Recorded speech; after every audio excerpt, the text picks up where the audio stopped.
ووصينا الإنسان بوالديه حملته أمه وهنا على وهن وفصاله في عامين أن اشكر لي ولوالديك إلي المصير.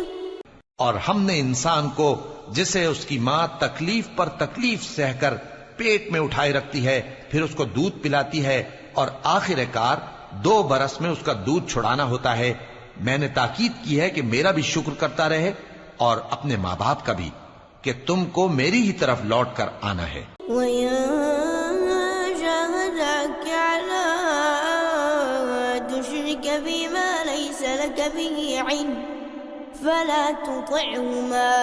اور اگر وہ دونوں تجھ پر زور ڈالیں کہ تو میرے ساتھ کسی ایسی چیز کو شریک کرے جس کا تجھے کچھ بھی علم نہیں تو ان کا کہا نہ ماننا. وَصَاحِبُهُمَا فِي الدُّنْيَا مَعْرُوفًا وَاتَّبِعْ سَبِيلَ مَنْ أَنَابَ إِلَيَّ. ہاں، دنیا کے کاموں میں ان کا اچھی طرح ساتھ دینا اور جو شخص میری طرف رجوع لائے اس کے راستے پر چلنا. ثُمَّ إِلَيَّ مَرْجِعُكُمْ فَأُنَبِّئُكُم بِمَا كُنتُمْ تَعْمَلُونَ.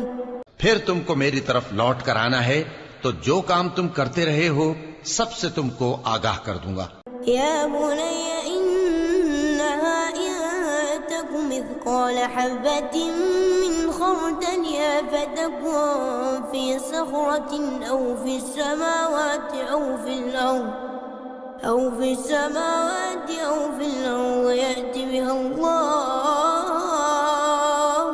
لقمان نے یہ بھی کہا کہ بیٹا اگر کوئی عمل چاہے رائی کے دانے کے برابر بھی چھوٹا ہو اور ہو بھی کسی پتھر کے اندر یا آسمانوں میں مخفی ہو یا زمین میں، اللہ اس کو قیامت کے دن لا موجود کرے گا.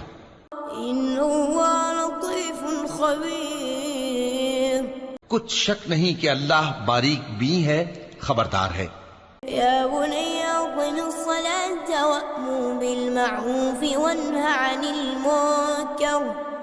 بیٹا نماز کی پابندی رکھنا اور لوگوں کو اچھے کاموں کے کرنے کا مشورہ دیتے رہنا، بری باتوں سے منع کرتے رہنا.